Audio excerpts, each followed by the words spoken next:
luego sí llegó a, pues a darle sus nalgadas como todos los papás, ¿no? Era rebelde. Después. Ahí está la cosa. Y ahí está el detalle, sí, señor. Y prepárense para un viaje único al corazón de una de las figuras más emblemáticas de la cultura mexicana. Hoy les traemos una mirada profunda a la vida de Cantinflas, el mimo que conquistó no solo a México, sino al mundo entero.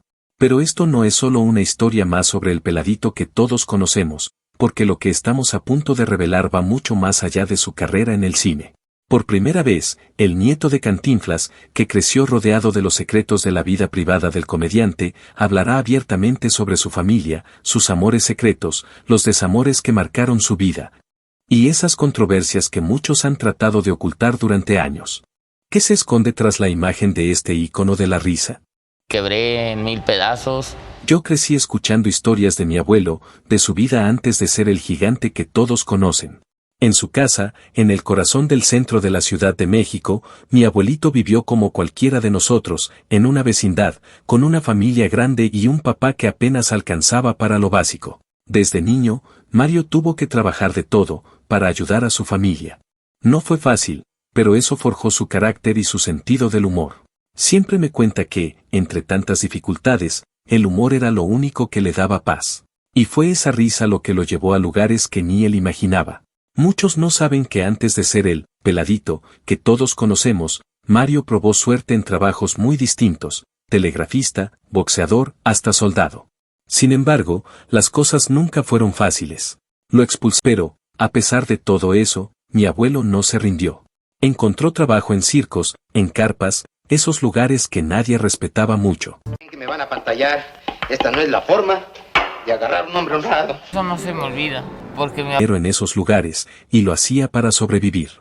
De hecho, por fin, creó su propio personaje. Ese traje de pantalones holgados, sombrero pequeño, y el bigote, representaba al peladito, a ese hombre de los barrios pobres. Y es que lo que mi abuelo hacía no solo era comedia, era una representación de lo que él había vivido. La gente lo adoraba porque hablaba por los que no tenían voz, por todo el mundo. ¿Y el nombre de Cantinflas? Pues les cuento algo curioso. No fue planeado. Durante una de sus primeras actuaciones, mi abuelo se quedó en blanco, olvidó el monólogo y empezó a hablar desordenadamente, como solo él sabía hacerlo. El público no solo no se molestó, sino que se partió de la risa. Fue en ese momento cuando, por casualidad, un espectador borracho lo gritó, Cantinflas. Ese nombre, así, como si nada, se quedó con él y le dio vida al personaje que lo catapultó a la fama. Ya en el cine, Cantinflas hizo su debut en 1936 con la película No te engañes corazón. Miren al charrito gacho, ya se me puso Nacional, convirtiéndose en uno de los íconos más grandes del cine. Esa línea, ahí está el detalle, no solo representaba a su personaje, sino que se convirtió en un símbolo de la clase baja mexicana. Y, de alguna manera, también encapsuló su capacidad única de ver el lado cómico de la vida, incluso en las situaciones más complicadas. El éxito de Ahí está el detalle, fue solo el principio de una serie de películas que consolidaron a Cantinflas como una de las figuras más taquilleras, no solo en México, sino en todo el mundo. El gendarme desconocido, Mi sangre 156, su participación en la Vuelta al Mundo en 80 días lo convirtió en el actor mejor pagado del mundo. Y claro, fue ahí cuando mi abuelo se llevó su primer Globo de Oro. Imaginen el impacto de ese momento. Cantinflas, un mexicano, estaba brillando junto a gigantes de Hollywood. Pero, como todo gran ícono, también supo cuándo dar un paso hacia atrás. Regresó a México y fundó su propia productora, Cantinflas Films. Desde ahí, siguió haciendo películas hasta 1981, cuando salió El Barrendero, su última película. Aunque sus últimos trabajos no alcanzaron la magnitud de los clásicos de los 40 y 50, su legado seguía intacto. Lo más impresionante es que, incluso en sus últimos días, su público fiel seguía abarrotando las salas, porque lo que él había creado iba más allá de una simple comedia. Él se convirtió en el rostro de todos aquellos que, como él, salían adelante con una sonrisa. Pero aquí viene otro dato curioso. En 1970, en pleno apogeo de la televisión, Cantinflas dio un giro inesperado. Se estrenó El Show de Cantinflas, una serie de dibujos animados que tenía como protagonista a una caricatura de su personaje. Esta serie no solo era divertida, sino que tenía un toque educativo. Mi abuelo llevó su humor a los más pequeños. De hecho, en los episodios, el personaje, amigo, trataba temas como el origen del fútbol o la historia de la línea internacional de cambio de fecha. Sí, un cartoon educativo con Cantinflas.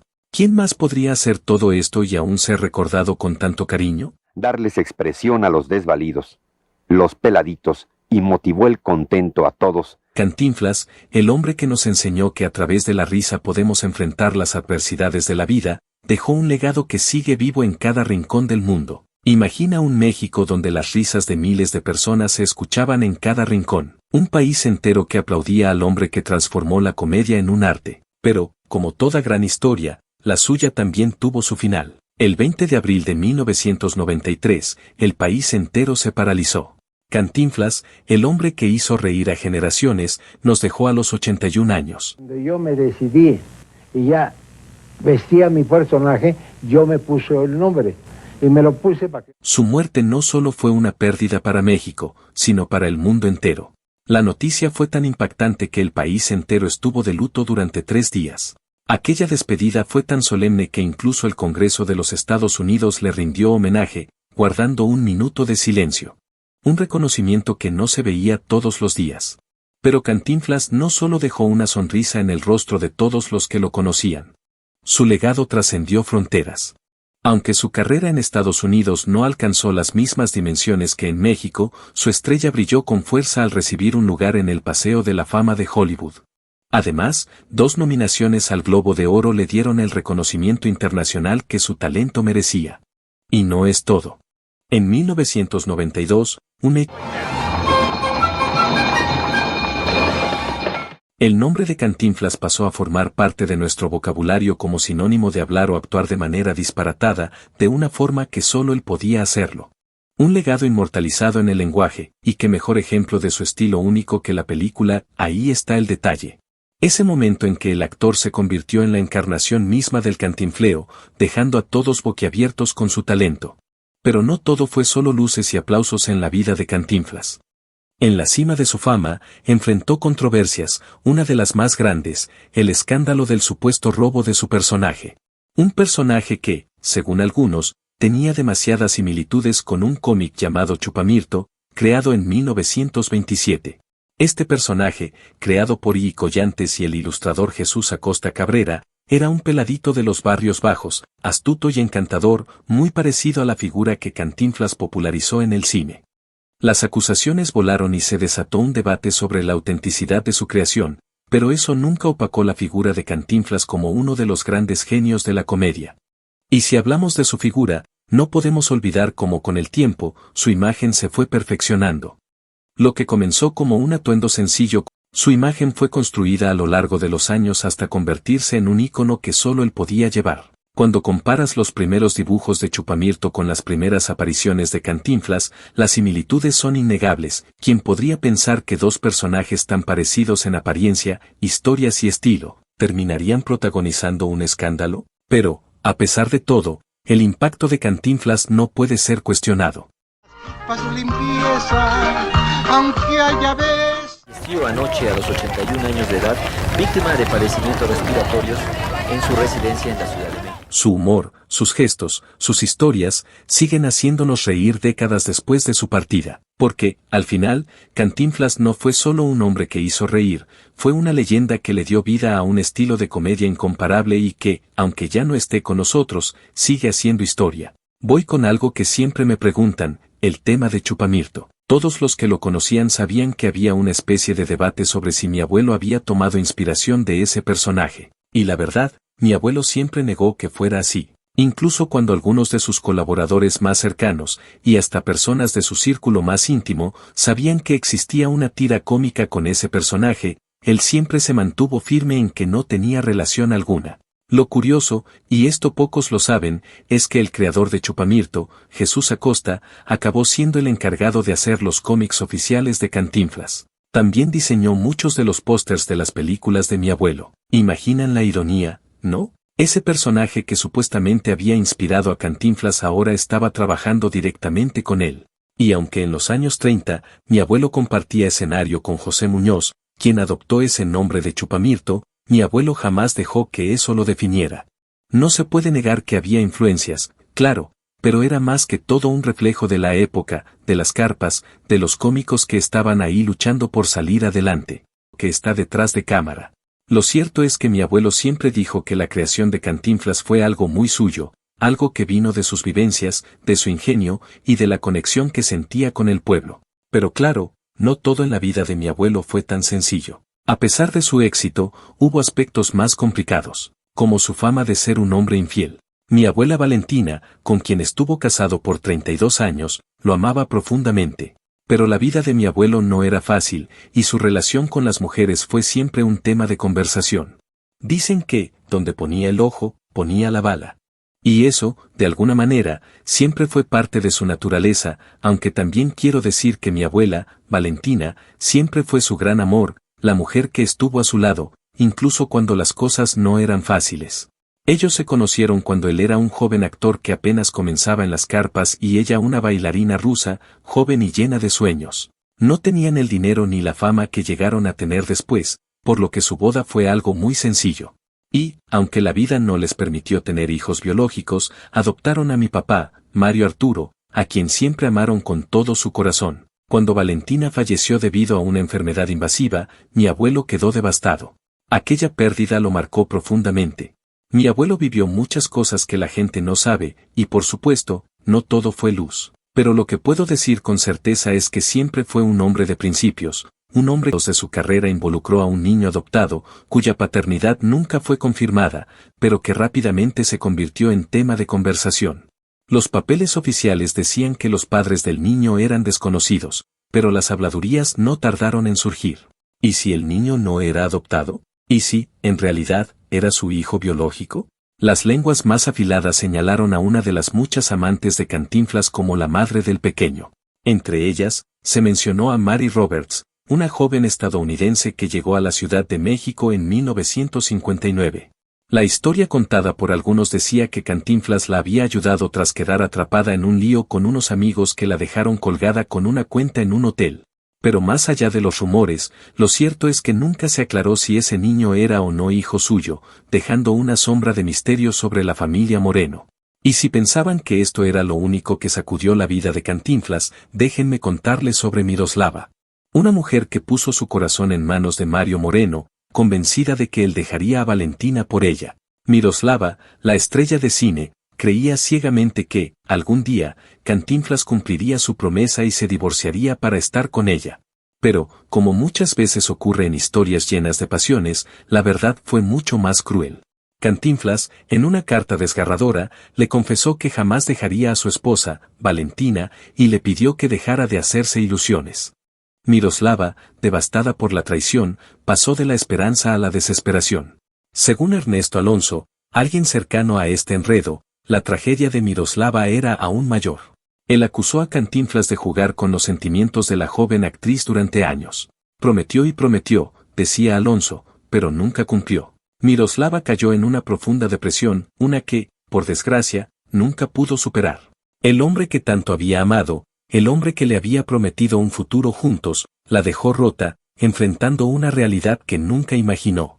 Y mientras todo esto ocurría, Cantinflas seguía brillando en los escenarios, sin que nadie pudiera ver la tormenta que se desataba en su vida personal. Pero no fue solo Miroslava quien sufrió las consecuencias de las promesas incumplidas de Cantinflas.